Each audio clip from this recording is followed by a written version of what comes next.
Okay, Bismillahirrahmanirrahim. Assalamualaikum warahmatullahi wabarakatuh. And good morning everyone. Today I would like to saya cuba untuk menerangkan teknik hashtag dengan menggunakan contoh soalan most recent one which is in session 2 2025. This is task 2. Soalan inilah ya. Parents should not pressure their children to perform well at school. Benda pertama yang selalu saya beritahu student saya, you have to learn how to have this thinking technique yang macam satu benda kau nampak kan, kau terus tanya soalan. Terus tanya soalan dalam dirimu. Kenapa, bagaimana, bila, siapa, all the five wives, one husband tu kan. Biasakan diri begitu. Jadi bila kamu baca ni, the first few seconds you already have a lot of ideas inside your head. Banyak soal idea masuk dalam kepalamu sebab kau baca set terus kau tanya. Contoh, parents yang mana? Siapa parents tu? Tahun berapa? Apa bezanya tahun sekarang tahun dulu? Begitu banyak macam critically asking yourself questions for each idea that completes in your mind. Begitu bah, faham tak? Should not pressure. Oh, so should not pressure. What does pressure mean? Apa contoh actions yang orang buat untuk dikira sebagai pressure? Their children. Apa itu their children? Siapa tu children tu? Umur apa? Sekolah mana? Adakah di negara kita sejak atau di negara? Begitu bah, tanya soalan kan? The performance at school. Apa maksud? Gitu bah. The first few seconds kamu sudah baca soalan tu, kamu sudah ada beberapa idea lah di dalam otak. Macam ini, thought exercise. Benda ni kamu tak boleh masa exam tu baru mau, tidak. Dia kena everyday life. Kau kena didik dirimu untuk terus ada soalan every time you find an idea. Contohnya aku cakap, aku suka makan nasi goreng. Kenapa aku suka makan nasi goreng? Bila aku, dari mana datangnya perasaan suka? Nah, begitu bah. Contohnya macam inilah, we call it thought exercise. Latihan berfikir. Tapi belum lagi, ini belum lagi menjawab. Cuma mau kasih tengok lah macam cara untuk mengajar dirimu berfikir tu bah. Okay. Alright, so let's go back to the question. Now, let's say this is an exam setting. Ini adalah keadaan exam sebenar. Kamu first time baca benda ni. Apa yang first kali kamu kena buat? Cari keyword atau key phrases. Obviously, yang first kita fikir of parents. Tapi tak boleh parents saja. Sambunglah parents. Sebenarnya boleh je. Terpulang kepada kamu, masa hari tu tidak akan ada cikgu bagi tahu benda tu betul atau benda tu salah. Kamu sendiri pada hari kejadian tu, kamu anggap ini ada berapa key phrase, keyword terpulang kepada kamu. For this time, I'm going to consider parents should not pressure tu adalah satu key phrase. Lepas tu, key phrase kedua, kita akan anggap their children. To perform well at school is one key phrase. And then the next thing you have to do is to ask the three main question for hashtag, three main question. What, how, and why. Bila kamu dapat explain ayat penyata ni dari tiga aspek soalan what, how, dan why tu, macam kamu punya jawapan akan lebih in-depth lah, lebih mendalam. Terpulang pada kamu sebagai calon untuk tanya di mana how, di mana what, di mana why. Yang penting tiga tu lah. What, how, why. How, what, why. Mana-manalah susunannya. Yang pentingnya kamu pandai bina soalan daripada question tag tu. Okay, contohlah. How ni kita letak di sini. Untuk ini. Boleh je di sini. Boleh je di sini. Tapi buat masa ni lah kita anggap gitu ya. Okay, kalau how di situ, kita letak why di sini. How, why, lagi satu apa? What. Jadi kita letak what di hujung inilah. So, belajar bina soalan yang baik menggunakan question tags ni. Contoh ya, how ni saya letak di parents should not pressure kan. How do parents pressure their children? What are the examples? What are the circumstances that make the parents want to pressure their children? Gitu bah, banyaklah dia punya soalan rentetan daripada soalan ini. Tapi kenalah bina soalan tu dengan baik. Kalau soalan tu tidak dibina dengan baik, otak kamu pun tidak boleh jana jawapan dengan baik. Kan? Okay, soalan seterusnya, why? Why saya kaitkan dengan their children. Apa soalan yang baik untuk itu? Why can children be pressured to perform well at school? So, the real points to this essay will come from this lah. Yang inilah ada soalan utamanya. Why? Why can children? Kenapa children tak boleh kena pressure? Kenapa? Apa karakteristik yang dalam anak-anak ni yang membuatkan mereka tidak patut ditekan? Dan last kali, saya kaitkan soalan what ini kepada performing well at school. Maksudnya, what does it mean What does it mean to perform well at school? Apa maksud itu? Dari segi aspek apa? Dari apa yang dorang buat tu dikira sebagai performing well at school. Ini contoh cara kita olah soalan tu dengan cara yang lain. Kita swap sudah. Daripada how tu, daripada sini tadi kan, ke sini. Sebenarnya sama saja. Maksud saya ni yang saya cuba mau buktikan di sini adalah terpulang pada kamu, cara kamu untuk bina soalan tu. Cara potong keyword key phrase pun terpulang pada kamu. Tapi you have to know all the possibilities so that you can train yourself how to build your answers on the day itself nanti. Okay? Contohnya macam ini kan. Why shouldn't the parents pressure the children? Sama je macam tadi sebenarnya. Why can children be pressured? Pasal ni pula, how do the children be pressured to perform well at school? Sama macam tadi. How do parents pressure the children? Ada banyak possibility lah macam mana kita bina soalan tu daripada itu keywords atau key phrase kan.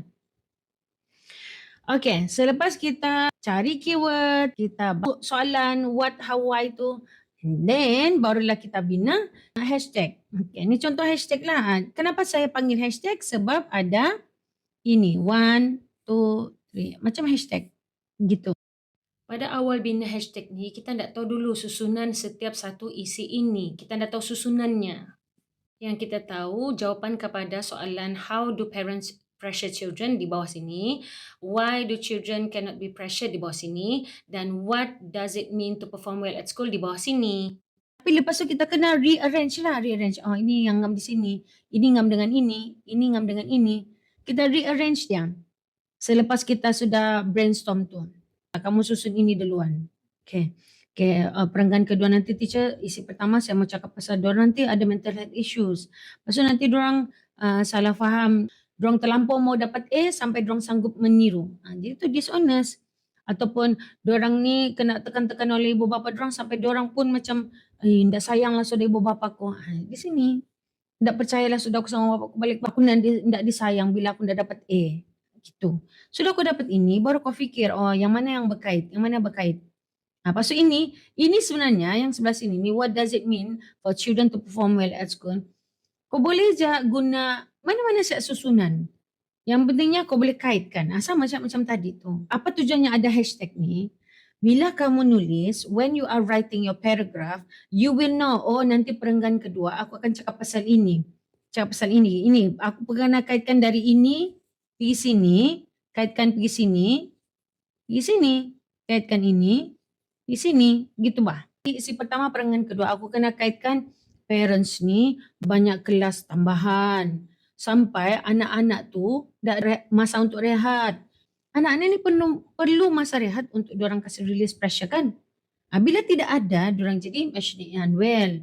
Sedangkan diorang mau perform well at school. Parents diorang pun mau perform well at school. Apa maksud performing well at school? Dengan diorang dapat grades.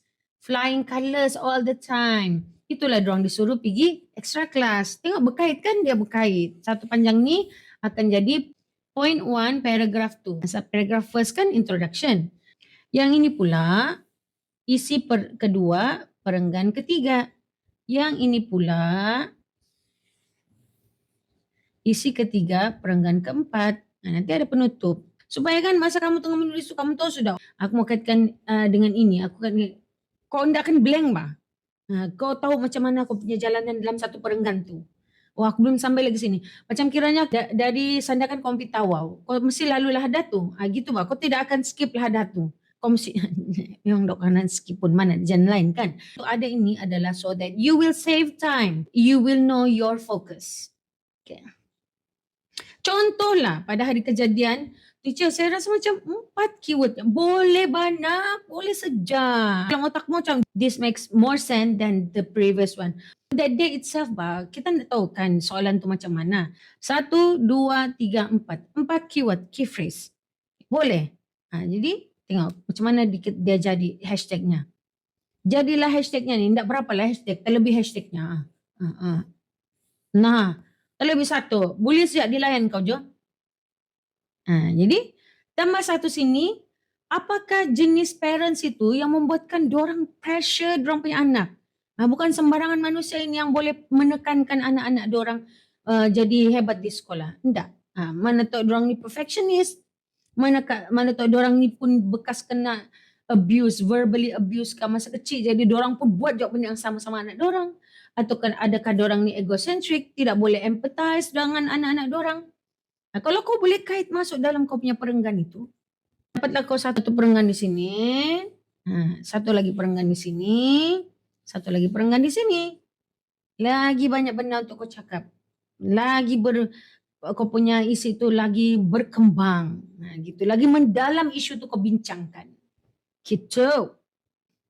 Okay, lepas tu remember, hashtag ni hanya untuk brainstorming and rearranging your ideas. Mencari idea dan susun dia. Itu gunanya hashtag ni. Tapi bila menulis, kamu kena balik kepada formula binaan setiap perenggan. Contohnya, perenggan 1, saya guna ini. Ada hook, ada general dan specific theme, ada satu stand dan ada satu thesis statement. Itu semua tu kalau kau penuhi benda ni, kau akan dapat begini. Panjang. Dia macam begini. When you make that general and specific statement, pasal kau mau pergi stand. Stand tu kan, that is why I agree that a parent should not pressure their children to do well at school. Daripada ayat statement pertama sampai pergi situ, dia akan jadi panjang tau. Bridge-nya tu akan panjang. Jadi kamu kena carilah macam mana mau berbasa-basi untuk kamu sampai ke arah parents should not pressure their children to do well at school.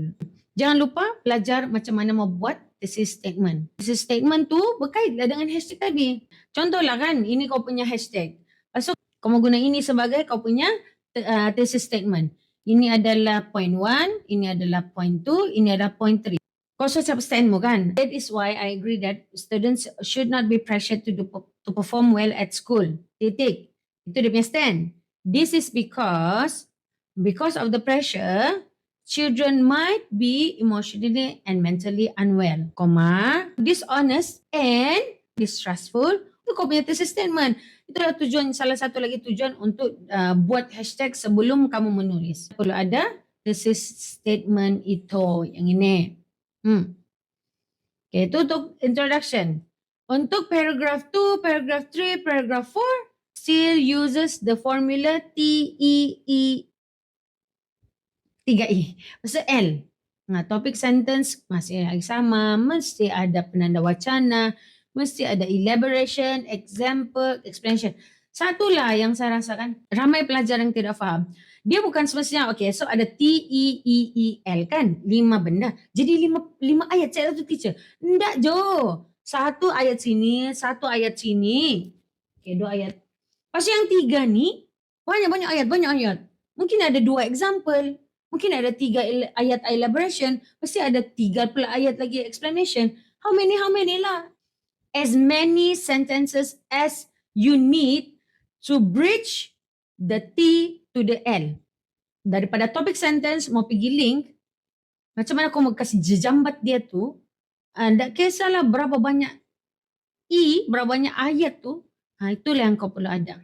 Dan pas tu lagi satu, example tu kena spesifik, sangat-sangat spesifik. Okay, bila review balik video ni, contoh yang teacher bagi, teacher rasa kurang sesuai di sini ya, jadi teacher bagi yang baru. Okay, for the mental health issues, kita boleh ambil contoh daripada news report. Ada beberapa case pelajar yang merasa pressure daripada parents diorang have certain mental health issues and they react violently towards their mothers. Boleh ambillah contoh itu. Bolehlah tulis di situ kata case yang terjadi pada tahun ini, 2 case pembunuhan oleh anak-anak yang merasa tertekan oleh bapa diorang yang mahukan mereka ini cemerlang. Give specific examples lah. Maybe you can quote some statistics kah, apakah. Not just one, maybe 2 examples, different parts. Macam bila kau buat satu statement, you give 1 example. And then you make another statement, you give another example. Gitu, lebih daripada 1 example. Sama ini pun. Kau tengok ni, semua ni, satu perenggan. 1 page to 1 perenggan. Just for me to relate from the T to the L. Saya mau kaitkan semua 3 tu, masuk dalam 1 perenggan, mengambil ruang 1 page. Lepas tu, kau rasa tak boleh? Boleh, kau boleh. Kau boleh, Jo, kau boleh. Lastly, dia punya conclusion. Kalau SPM kan SLH, Summary Learn Hope. Lebih kurang juga tu. Pelajar saya selalu confuse summary tu. Siapa bini summary? Summary ni sama macam introduction job lah. Ayat pertama tu mesti ayat penyata yang boleh berkait dengan secara umumnya semua. Jangan bagi isi. Okay, contohnya aku cakap kalau pasal ini kan. In conclusion, pressure ni penting. Tapi kena juga berpada-pada. So itulah saya agree. Terus pergi reaffirm stand balik. That's why I agree that students should not be pressured to perform well at school. This is because as I said previously, kau bagi isi pertama mo, isi kedua mo, isi ketiga mo. So ini thesis statement, kau ulang semula saja. Lepas tu barulah call for action ataupun hope. It is suggested that the writer recommends that adalah semua ni ada sudah di dalam nota tu formulanya macam mana kau mau bina, macam mana kau mau start ayat-ayatmu untuk setiap perenggan. Hashtag ni saya rasa banyak membantulah untuk diri saya sendiri untuk faham macam mana mau bina esei tu, jawapan tu dengan lebih mendalam. Dia bukan surface level saja. I think if you can understand hashtag teknik ni, dia boleh bantu kau naik grade mah. Biarpun kau lemah. This video is for the lemah-lemah students. Kamu lemah in that context lah. Kamu masih boleh bina ayat tapi yang simple-simple saja. So kau boleh macam train dirimu untuk fikir apa isinya di sini, apa isinya di sini, apa isinya di sini. Masuk kaitkan dia jadi satu perenggan. Itulah hashtag teknik. Kalau kamu dapat buat 10 minit sebelum menulis, memang lebih senang. Lebih senang untuk siapkan satu esei itu dalam masa 1 jam itu. 50 minutes tu. Thank you for listening. And all the best for your session 3. Okay, semoga bermanfaat. Bye-bye. Assalamualaikum.